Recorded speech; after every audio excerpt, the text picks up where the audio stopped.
আসসালামু আলাইকুম এভরিওয়ান, কি অবস্থা সবার? আবারও চলে আসলাম নতুন একটি ফোনের রিভিউ নিয়ে। আর এটা হচ্ছে GDL এর নতুন লঞ্চ করা GDL Xtreme 4। এখন অনেকে এইটা চিন্তা করতেছেন যে GDL তো ফিচার ফোন ব্র্যান্ড, তারা আসলে স্মার্টফোনের দিকে অগ্রসর হইতেছে। এর আগে হচ্ছে তারা স্মার্টফোন তৈরি করছে, বাট ওইটা হচ্ছে মার্কেটে এতটা সফল হইতে পারে না। বাট এইবার যেটা লঞ্চ করছে এইটা বর্তমানে যেই প্রাইসে আসতেছে অ্যান্ড এটা যেই সব স্পেক অফার করতেছে এটা হচ্ছে খুবই ভ্যালু ফর মানি বলা যায়। কেননা এটা 8,890 টাকায় 4GB 64GB and MediaTek Helio A22 and 5000 mAh battery and আরও কিছু ইন্টারেস্টিং ফিচার আছে যেগুলো হচ্ছে ফুল রিভিউ জানাবো। অ্যান্ড এই ফোনটি কেমন হবে, ভালো খারাপ সব কিছু জানাবো এই ভিডিওতে, তাই অবশ্যই ফুল রিভিউ দেখবেন। অ্যান্ড ভিডিওটি ভালো লাগলে সাবস্ক্রাইব করে নোটিফিকেশন বেল ওপেন করে রাখবেন। এই ফোনটি আমাদেরকে স্পন্সর করেছে এসকে টেলিকম। তাদের শপে আপনারা GDL সহ সকল ব্র্যান্ডের স্মার্টফোন পেয়ে যাবেন, চাইলে তাদের শপটি ভিজিট করতে পারেন। অ্যান্ড তাদের শপ থেকে যে কোনো ফোন পারচেস করলে থাকছে নিশ্চিত ডিসকাউন্ট অ্যান্ড আলাদা কিছু স্পেশাল গিফট। প্রথমেই যদি এর ডিজাইন নিয়ে বলতে যাই তাহলে এইটা হচ্ছে প্লাস্টিক বিল্ড অ্যান্ড পলিকার্বনেট বোর্ডের একটা ফোন, যার ব্যাকপার্টটা হচ্ছে ম্যাট ডিজাইনের। বাট দূর থেকে দেখে মনে হয় যে গ্লাস্টিক টাইপের, যদিও এটা প্লাস্টিকের, যার ফলে এটাতে হচ্ছে দাগ পড়বে অ্যান্ড অনেক বেশি ফিঙ্গার ক্যাচ করে, যার জন্য অবশ্যই ব্যাক কভার লাগিয়ে রাখবেন। অ্যান্ড এইটার যে ব্যাকপার্টটা আছে যেটা হচ্ছে খোলা যায়, আমার মনে হয় যে এটা ফিক্সড করে দিলে আরেকটু ভালো হইতো। আর এই ফোনটা ধরার পর সবার আগে যেটা মনে হবে এটা হচ্ছে অনেকটা বাল্কি একটা ফোন, মানে হাতে ধরলে মনে হয় কিছু একটা বাটখারা ধরে রাখছেন এরকম টাইপের। অ্যান্ড এই ফোনটার থিকনেস হচ্ছে 8.9 মিলিমিটার আর এর ওয়েট হচ্ছে 208 গ্রাম। এটা ভালোভাবে ফিল করতে পারবেন এই ফোনটা যখন ধরবেন। অ্যান্ড এটার ওয়েট ডিস্ট্রিবিউশন আমার কাছে এতটা ভালো লাগে নাই, আমার মনে হয় যে আরেকটু ওয়েট ডিস্ট্রিবিউশন ভালো করা যাইতো। মানে ফোনটা হাতে ধরলে অনেক বেশি ওয়েট বা অনেকক্ষণ ইউজ করলে মনে হয় যে কিছু একটা বাটখারা ধরে রাখছেন এইটা। যদি এর পোর্টস অ্যান্ড বাটন নিয়ে বলতে চাই তাহলে ডান পাশে থাকছে power button and volume locker. Power button পজিশনটা আমার কাছে একটু উপরে মনে হয়েছে, আর একটু নিচে দিলে ঠিকঠাক পজিশনে হইতো। অ্যান্ড উপর দিকে থাকছে 3.5mm হেডফোন জ্যাক। বাম পাশে কিছুই থাকছে না, আর এইখানে আপনারা দুইটি সিমের পাশাপাশি মেমোরি এক্সপান্ড করতে পারবেন, যেটা হচ্ছে ব্যাক পার্ট খোলা যায়। বাট এইটার ব্যাটারিটা হচ্ছে নন রিমুভেবল। আমার মনে হয় যে ব্যাক পার্টটা ফিক্সড করে দিলে আরেকটু ভালো হইতো। আর এর নিচের দিকে যে দুইটা স্পিকার দেখতেছেন এখানে কিন্তু ডুয়াল স্পিকার না, এখানে একটা হচ্ছে মেইন মাইক্রোফোন আর একটা হচ্ছে স্পিকার। অ্যান্ড এইখানে ভালো ব্যাপার হচ্ছে যে এখানে দেওয়া হয়েছে Type-C পোর্ট, অ্যান্ড এটার জন্য অবশ্যই GDL প্রশংসার দাবিদার। আর এর ডিসপ্লেতে ব্যবহার করা হয়েছে 6.58 ইঞ্চের একটি IPS AD+ ডিসপ্লে, যার রেজুলেশন হচ্ছে 724x1600 পিক্সেল। আর এর PPA হচ্ছে 270 PPA। আর এখানে বিশেপের নচ ডিসপ্লে ব্যবহার করা হয়েছে। যদি এর ডিসপ্লেটা নিয়ে বলতে যাই, ডিসপ্লেটা যথেষ্ট ব্রাইট অ্যান্ড কালারফুল, তবে কিছুটা ওয়ার্ম কালার প্রডিউস করে। তবে এটা 720p হওয়ার জন্য কিছুটা শার্পনেসের ঘাটতি ফিল করবেন। তবে এই ডিসপ্লেটা আমার কাছে অনেকটা ব্রাইট মনে হয়েছে। তবে এটা একটা খারাপ ব্যাপার হচ্ছে এটার যে চিন অ্যান্ড বেজেল, যেটা হচ্ছে আমার কাছে একটু বেশি মনে হয়েছে। কেননা এই প্রাইস পয়েন্টে যতগুলো স্মার্টফোন আছে সেইগুলোর চিন অ্যান্ড বেজেল এটার থেকে কিছুটা কমই, এটাতে আমার কাছে একটু বেশি মনে হয়েছে। আর একটু ন্যারো রাখা গেলে ভালো লাগতো। অ্যান্ড কর্নারগুলোতে কিছুটা কালচে ভাব খেয়াল করেছি, যেটা হচ্ছে ভালোভাবে দেখলেই বুঝতে পারবেন। তবে ভালো ব্যাপার যে ভিউইং অ্যাঙ্গেল ভালো ছিল, কোনো রকম নেগেটিভিটি খেয়াল করিনি।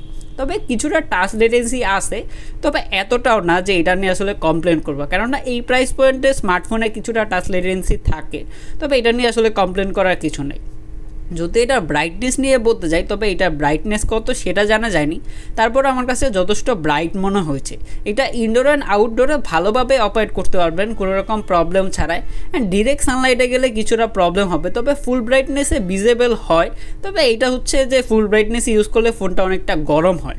ক্যামেরার দিক দিয়ে এইটাতে কোনো রকম কিপটামি করা হয় না, এইটাতে দেওয়া হয়েছে ট্রিপল ক্যামেরা সেটআপ। তবে কাজের লেন্স একটাই, যেটা হচ্ছে 13 মেগাপিক্সেল, বাকি দুটা হচ্ছে BGA ক্যামেরা। আর এর ফ্রন্টে থাকছে 8 মেগাপিক্সেলের সেলফি ক্যামেরা। অ্যান্ড এইটা দিয়ে আপনারা সর্বোচ্চ 1080p দিয়ে ভিডিও রেকর্ড করতে পারবেন। অ্যান্ড এইখানে হচ্ছে ওই রকম ফালতু কোনো মোড দেওয়া নেই। তারপর হচ্ছে প্রো মোড আছে, পোর্ট্রেট আছে, মানে বেসিক যে মোডগুলো আছে সেগুলোই আছে। তো চলুন দেখা যাক এর তুলো ছবিগুলো কেমন ছিল।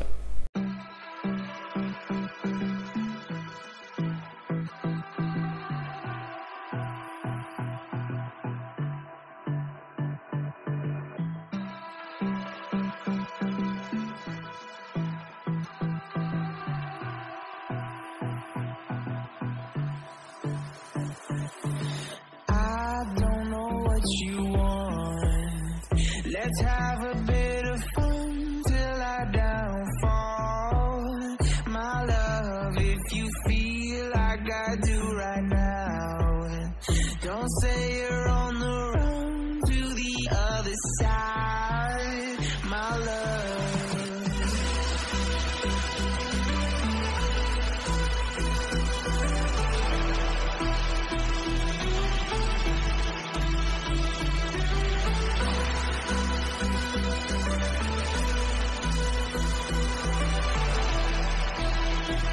পারফরমেন্স নিয়ে বলতে গেলে এইটাতে ব্যবহার করা হয়েছে মিডিয়াটেক Helio A22, যেটা মূলত 12 ন্যানোমিটার আর্কিটেকচারে বিল্ড করা, আর এর জিপিওতে ব্যবহার করা হয়েছে পাওয়ার BRG8320। অ্যান্ড এইটাতে আপনারা র্যাম রোম ভেরিয়েন্টে পাচ্ছেন 4GB RAM and 64GB internal storage. And এখানে আরেকটা ভেরিয়েন্ট আছে 3GB RAM and 32GB internal storage. And এখানে এক্সপ্যান্ডেবল হিসেবে আরও 256GB পর্যন্ত মেমোরি এক্সপ্যান্ড করতে পারবে।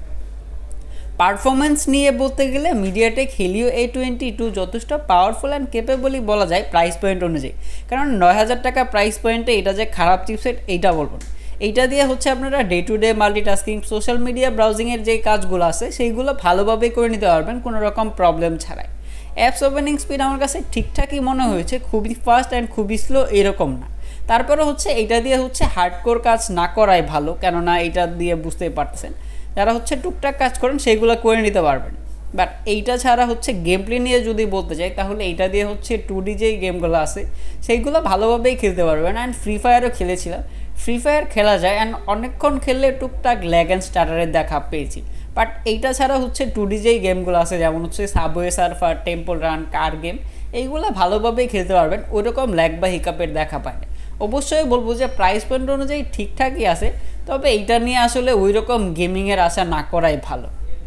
আর এর অপারেটিং সিস্টেমে থাকছে Android 12, যার উপরে হচ্ছে কাস্টম স্কিন ব্যবহার করা হয়েছে, যার ফলে এইটা হচ্ছে অনেকটা পিওর স্টক অ্যান্ড্রয়েডের মতোই। এটা বলার কারণ হচ্ছে এইখানে কোনো রকম ইনবিল্ট অ্যাপের দেখা পায় নাই, যার ফলে হচ্ছে ডে টু ডে মাল্টিটাস্কিংয়ে কোনো রকম অ্যাডটেডের প্যারাতে পড়বেন না, অ্যান্ড ডে টু ডে মাল্টিটাস্কিংয়ে কোনো রকম ল্যাগ বা হিকাপের দেখা পায়নি।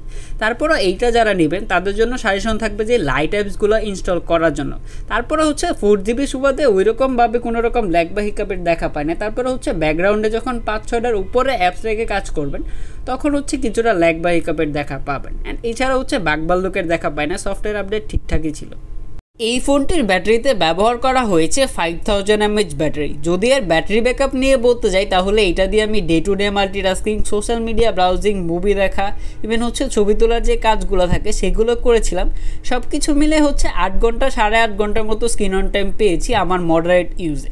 যারা আসলে হার্ডকোর ইউজ করে তারা হচ্ছে 7.5 থেকে 7 ঘন্টার মতো স্ক্রিন অন টাইম পেয়ে যাবেন। অ্যান্ড ভালো ব্যাপার যে এখানে টাইপ সি পোর্ট দিয়েছে, অ্যান্ড এই ফোনটা হচ্ছে 10 ওয়াটের ফাস্ট চার্জার সাপোর্ট করে। যদি এর বক্সে দেওয়া আছে 7.5 ওয়াট, যেটা দিয়ে এই ফোনটা চার্জ হতে 3 ঘন্টার মতো সময় লাগে। সবশেষে যদি এই ফোনটির ভালো খারাপ নিয়ে বলতে যাই তাহলে এই ফোনটির অনেকগুলো ভালো দিক আছে, আবার অনেকগুলো খারাপ দিকও আছে। প্রথমে যদি ভালো দিক নিয়ে বলতে যাই তাহলে ভালো ব্যাপার হচ্ছে যে 8890 টাকা এটাতে আপনারা পাচ্ছেন 4GB RAM and 64GB internal storage. And এখানে হচ্ছে টাইপ সি পোর্ট ব্যবহার করা হয়েছে। অ্যান্ড এটার যদি ক্যামেরা নিয়ে বলতে যাই তাহলে এটা প্রাইস পয়েন্ট অনুযায়ী ঠিকঠাক আছে আবার না, কেননা এটা হচ্ছে অনেক সময় ফোকাস ডিটেক্ট করতে কিছুটা প্রবলেম করে, কালারটা কিছুটা ফ্যাকাশে কালার প্রোডিউস করে। তবে এটা ফ্রন্ট ক্যামেরাটা আমার কাছে ঠিকঠাকই মনে হয়েছে। তাছাড়া যদি আর পারফরমেন্স নিয়ে বলতে যাই তাহলে প্রাইস পয়েন্ট অনুযায়ী ঠিকঠাকই পারফর্ম করে। যারা আসলে টুকটাক ইউজ করেন, যারা মডারেট ইউজার আছেন তাদের জন্য এটা ঠিকঠাকই হবে। অ্যান্ড ব্যাটারি পারফরমেন্স ঠিকই ছিল, এটা নিয়ে কমপ্লেন করবো না। তবে এখানে যে ব্যাক পার্টটা আছে এটা যদি ফিক্সড করে দিত তাহলে আরেকটু ভালো হতো, এটা নিয়ে কমপ্লেন করার আছে। অ্যান্ড এইটা হচ্ছে নেক্সট টাইম যদি GDL এর কোনো স্মার্টফোন বানায় তাহলে আমার মনে হয় যে ব্যাক পার্টটা ফিক্সড করে দিলে আরেকটু ভালো হবে।